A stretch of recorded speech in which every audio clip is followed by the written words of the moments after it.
Thank you, and thanks everyone for being here. And it's great from the Doyle family to welcome Jessica to the family. And I have to say, there was a time when I wondered whether Kevin was ever going to actually get married.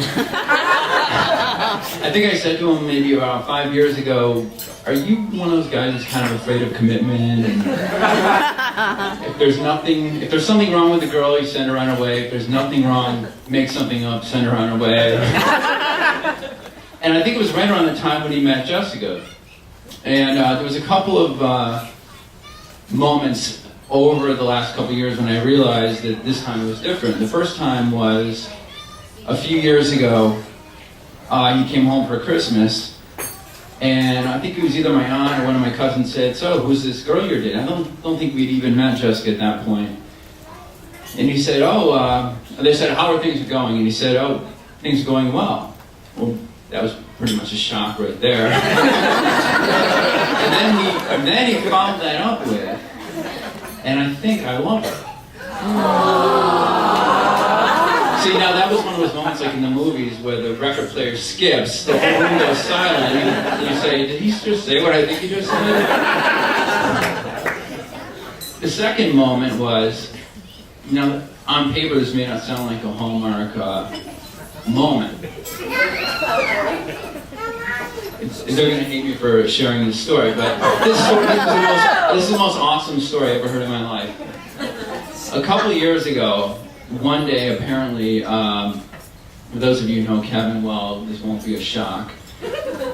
Apparently he was really talking a lot. One particular day. I'm not really sure what he was going off on that day. It could have been the top 10 reasons George Bush is the Antichrist. The Founding Fathers' commitment to separating church and state. The genius of Motley Crue's Shot at the Devil. But whatever it was, apparently on this day, Jessica wasn't completely enthralled with, what he was saying. And she said, can I pay you, I hope I'm getting this right, $5 if you maybe won't talk for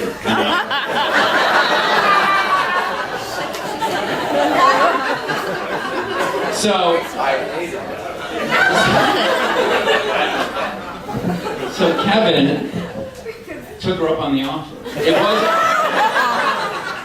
Now for Kevin, again, those of you know Kevin, this was excruciating. Apparently he resorted to writing notes.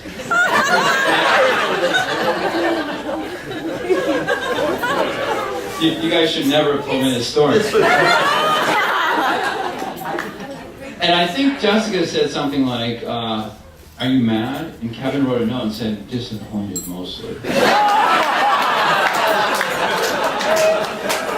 But, and this is the whole key to the story, he did hold up the entire hour and not say anything. And my thought at the time was, A, this girl is a genius. And B, why didn't I think of this 20 years ago?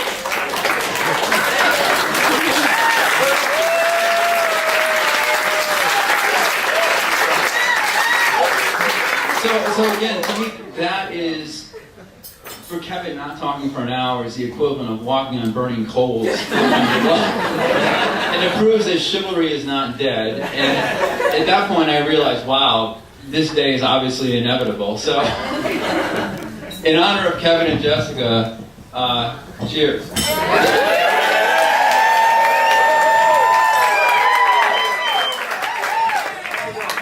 have no idea what to do with this mic now. I want to thank you guys for coming, and I cannot believe Ryan gave that story. Thank you.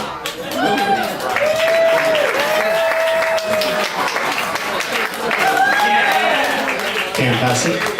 And with that, ladies and gentlemen, I do believe that dinner is now served.